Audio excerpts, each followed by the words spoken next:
انا انزلناہ فی لیلۃ مبارکہ، ہم نے اس کو نازل کیا ہے ایک مبارک شب۔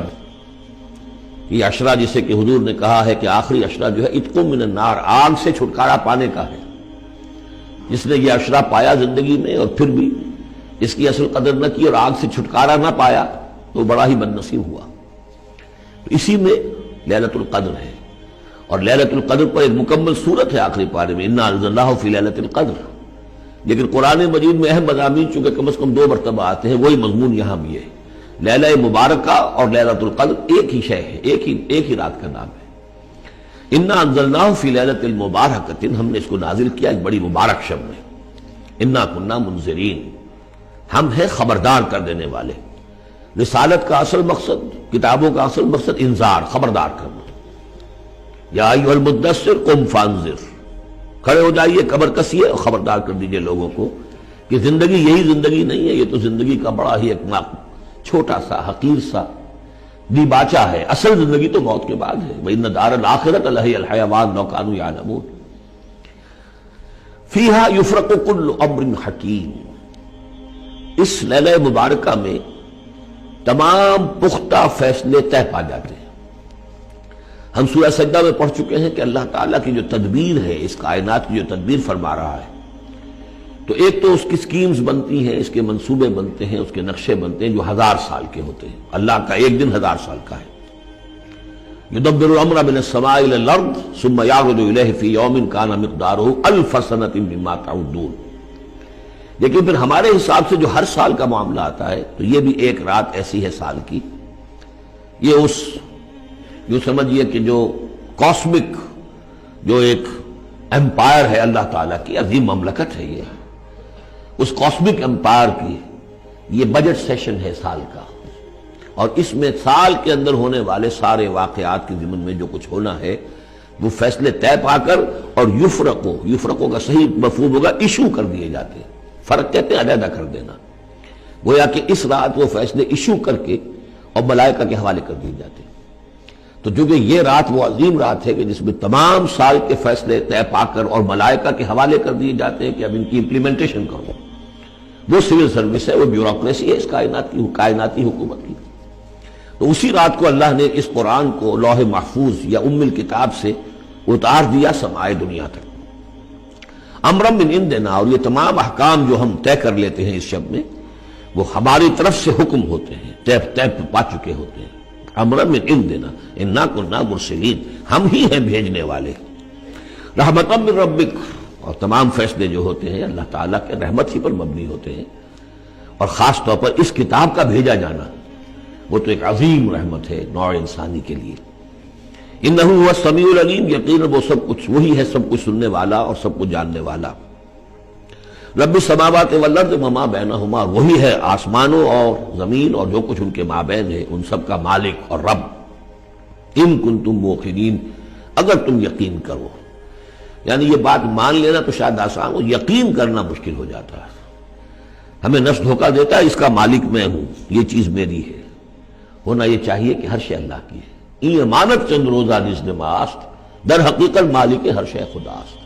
میرے پاس تو یہ چند دن کے لیے امانت کے طور پر، یہ ہاتھ بھی اللہ کی امانت ہے جس نے مجھے دیا ہے۔ اللہ پوچھے گا کہ تم نے غلط کام تو نہیں لیا اس سے۔ ہمارے اپنے اعضاء جو ہیں، اپنے ہاتھ، ہمارے پاؤں، ہماری کھالیں ہمارے خلاف گواہی دیں گے۔ بسم اللہ الرحمن الرحیم، انا انزلناہ فی لیلۃ القدر۔ یہ دیکھیے ضبط بڑا عمدہ چلا آ رہا ہے۔ پہلی وحی کے فوراً بعد ہم نے اتارا ہے اس کو لیلۃ القدر میں، اور کوئی عجب نہیں کہ آج لیلۃ القدر ہو، اس لیے کہ سعودی عرب کے حساب سے، امارات کے حساب سے آج 27ویں شب ہے، اور پاکستان کے شمالی علاقوں کے حساب سے بھی آج 27ویں شب ہے۔ یہ جو معاملہ ہے قمری راتوں کا، اسی لیے یہ کہا گیا ہے کہ لازم نہیں ہے کہ وہ طاق راتیں ہی ہوں، آخری عشرے میں تلاش کرو۔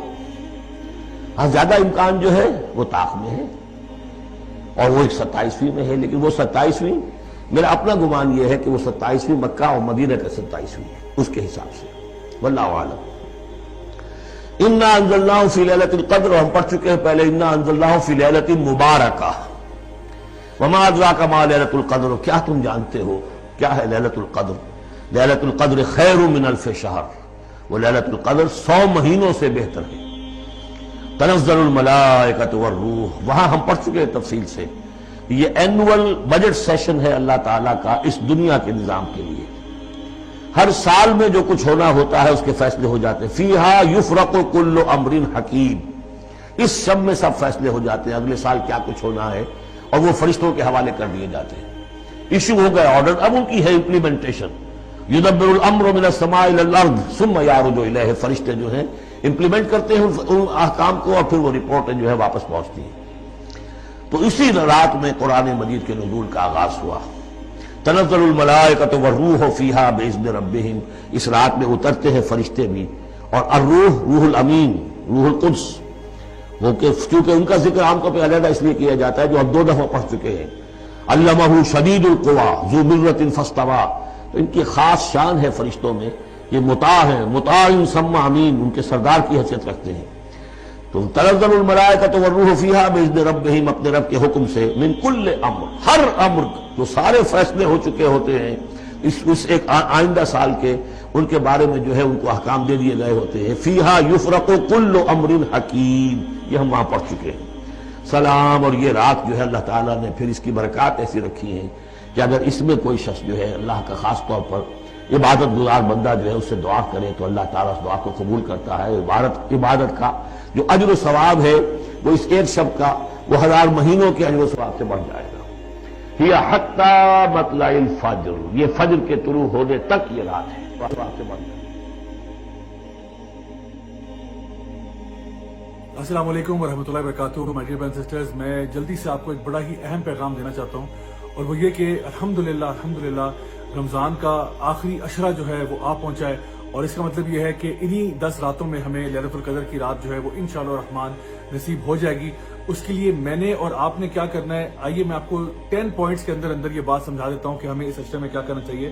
سب سے پہلی بات یہ ہے کہ آپ اور آپ کے گھر والے اپنے آپ کو مینٹلی، فزیکلی، اسپرچولی تیار کر لیں کہ بس ان 10 راتوں میں ہم نے خوب محنت کرنی ہے۔ جیسے کہ نبی کریم صلی اللہ علیہ وسلم اپنی جو ویسٹ بیلٹ ہے اس کو ٹائٹ کر لیتے تھے اس آخری عشرے کے اندر، اور خود بھی جاگتے تھے، اپنے گھر والوں کو بھی جگاتے تھے، اور راتوں کو دن جیسا بنا دیتے تھے، یعنی پوری رات جو ہے وہ اللہ تعالیٰ کی عبادت ہوتی، اللہ کو یاد کیا جاتا، دعائیں کی جاتی۔ تو ہم نے بھی انشاءاللہ بالکل اسی طرح سے کرنا ہے کہ اپنی راتوں کو بالکل جگا دینا ہے۔ اس کے علاوہ یہ کہ یہ جو آخری 10 راتیں ہیں ان کی 10 کی 10 پہ ہمیں عبادت کرنی چاہیے۔ ویسے تو لیلۃ القدر کی رات جو ہے وہ طاق راتوں میں سے ایک رات ہوتی ہے، یعنی کہ 21 کو آئے گی، یا 23 کو، یا 25 کو، یا 27 کو، یا 29 کو، لیکن میں 10 کی 10 اس لیے کہہ رہا ہوں کیونکہ اکثر اوقات ہمارا وہ ڈیٹ کے معاملے میں بھی اختلاف ہو جاتا ہے۔ کوئی کہتا ہے جی اس ملک کے مطابق ہم چل رہے ہیں، اس ملک کے مطابق چل رہے ہیں، تو وہ ساری بحث ہی ختم ہو جاتی ہے۔ ویسے بھی آپ کو معلوم ہوگا کہ جو لوگ اعتکاف بیٹھتے ہیں الحمدللہ وہ اگر 10 راتوں کے لیے وہاں بیٹھے ہیں تو انشاءاللہ ان کو تو لیلۃ القدر کی رات مل ہی جاتی ہے۔ اب یہ لیلۃ القدر کی رات اتنی اہم کیوں ہے؟ اللہ سبحانہ وتعالیٰ فرماتے ہیں لیلۃ القدر خیر من الف شہر، یہ ایسی رات ہے جو 1000 مہینے سے بہتر ہے، یعنی 1000 مہینے کے برابر نہیں ہے، 1000 مہینے سے بہتر ہے، یعنی تقریباً 83 ایئرز کی ورشپ سے زیادہ بہتر ہے۔ تو اس رات میں جو بھی آپ عبادت کا کام کریں گے، چاہے وہ ذکر ہو، تلاوت ہو، صدقہ خیرات ہو، کچھ بھی ہو، آپ کے لیے وہ ایسے لکھا جائے گا جیسے آپ نے ایک پوری زندگی 83 ایئر سے زائد کا عرصہ اسی عبادت کو کرنے میں گزار دیا۔ سو آخر کیوں ہم پھر اس ٹائم کو ضائع کریں گے؟ ہمیں چاہیے کہ اس کا میکسیمم فائدہ اٹھایا جائے۔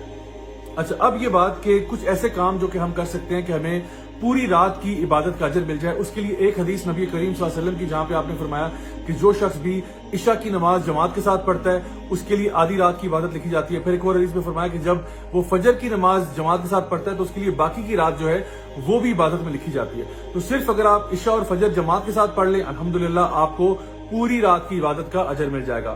ایک اور حدیث میں آپ صلی اللہ علیہ وسلم نے بات ارشاد فرمائی کہ جو شخص بھی امام کے ساتھ قیام اللیل کرتا ہے، یعنی کہ تراویح کی نماز پڑھتا ہے، امام کے ساتھ شروع کرتا ہے، امام کے ساتھ ختم کرتا ہے، اس کے لیے بھی پوری کی پوری رات عبادت میں لکھی جاتی ہے۔ اور ایک اور حدیث جہاں پہ آپ نے فرمایا کہ جو شخص رات کے قیام اللیل کے اندر 100 آیات یا اس سے زائد کی تلاوت کرتا ہے تو اس کے لیے بھی پوری رات عبادت کی لکھی جاتی ہے۔ تو آپ اگر یہ 3 کام صرف کر لیں، چاہے مرد حضرات تو obviously وہ مساجد میں کریں، خواتین وہ اگر گھر میں کرنا چاہیں، تو اس کا فائدہ یہ ہوگا کہ آپ کو صرف یہ 3 کام کر کے آپ کو 3 دفعہ پوری وہ رات آپ کی عبادت میں لکھی جائے گی۔ اللہ اکبر، کتنے بڑے یعنی ہمارے لیے اجر کا موقع ہے اگر ہم اس کو اڈاپٹ کرنا چاہیں تو۔ پھر ایک اور چیز یہ کہ جتنا آپ صدقہ کر سکتے ہیں آپ وہ کریں، کوشش کریں کہ جس طرح تھوڑا تھوڑا بھی اگر روز کا آپ نکالنا چاہیں آپ نکال سکتے ہیں، تو کسی دن کا بھی اگر انشاءاللہ الرحمن اس میں لیلۃ القدر کی رات ہوئی تو وہ آپ کے لیے بہت بڑے اجر کا باعث ہوگی۔ ویسے بھی نبی کریم صلی اللہ علیہ وسلم جو ہیں وہ ایک تیز ہوا کے جھونکے کی طرح ان آخری عشرے کے اندر اللہ کی راہ میں خوب صدقہ خیرات کرتے ہیں۔ اس کے علاوہ قرآن مجید کو پڑھنا یا پھر اس کے ساتھ ساتھ آپ کوئی لیکچرز بھی اٹینڈ کر سکتے ہیں جہاں پہ قرآن و حدیث کی تعلیم دی جا رہی ہو، تو ان کو پڑھنا، سیکھنا، سمجھنا۔ اس کے علاوہ ایک اور چیز جو آپ کر سکتے ہیں وہ یہ کہ بکس کا پڑھنا، چاہے وہ تفسیر کی بکس ہوں یا حدیث کی بکس ہوں یا کوئی بھی ایسی بکس جو کہ آپ کو آپ کے ایمان میں اضافہ کرتی ہیں، اور پھر اسی نالج کو دوسروں تک پہنچانا، کسی نہ کسی فارم آف دعویٰ کے اندر انگیج کرنا، لوگوں تک اس خیر کی بات کو پہنچانا، یہ بھی ایک بہت ہی زبردست نیک کام ہے جو آپ کر سکتے ہیں۔ And last but not least, اللہ تعالیٰ سے دعا کرنا، خاص طور پر وہ دعا جو کہ نبی کریم صلی اللہ علیہ وسلم نے سیدہ عائشہ کو سکھائی، اللہم انک عفو تحب العفو فاعف عنی، کہ اے اللہ تو معاف کرنے والا ہے، تجھے معاف کرنا پسند ہے، یا اللہ مجھے معاف کر دے۔ اور یہ ایسی معافی ہے my dear brothers and sisters کہ جو ہمارے گناہوں کو دھو کے رکھ دے، یعنی ایسے گناہ کہ آپ سمجھیں کہ آپ قیامت کے دن اللہ سبحانہ تعالیٰ کے سامنے کھڑے ہوتے ہیں اور آپ کو یہ کہا جاتا ہے کہ آپ جنت میں داخل ہو جائیں، یعنی آپ کے گناہوں کو بس مٹا دیا جاتا ہے۔ کہ ہم سب یہی نہیں چاہتے کہ اللہ تعالیٰ ہمارے گناہوں کا تذکرہ بھی نہ کرے، بس ہمیں بغیر حساب کے جنت میں بھیج دے۔ تو انشاءاللہ یہ دعا جو ہے یہ کثرت سے مانگیں، اللہم انک عفو تحب العفو فاعف عنی۔ انشاءاللہ میں دعا کرتا ہوں کہ اللہ تعالیٰ ہم سب سے ہماری تمام عبادات قبول فرمائے اور ہم سب سے راضی ہو جائے، ہمیں دنیا میں بھی خیر عطا فرمائے اور آخرت میں جنت الفردوس میں ملنا نصیب فرمائے۔ والسلام علیکم ورحمۃ اللہ وبرکاتہ۔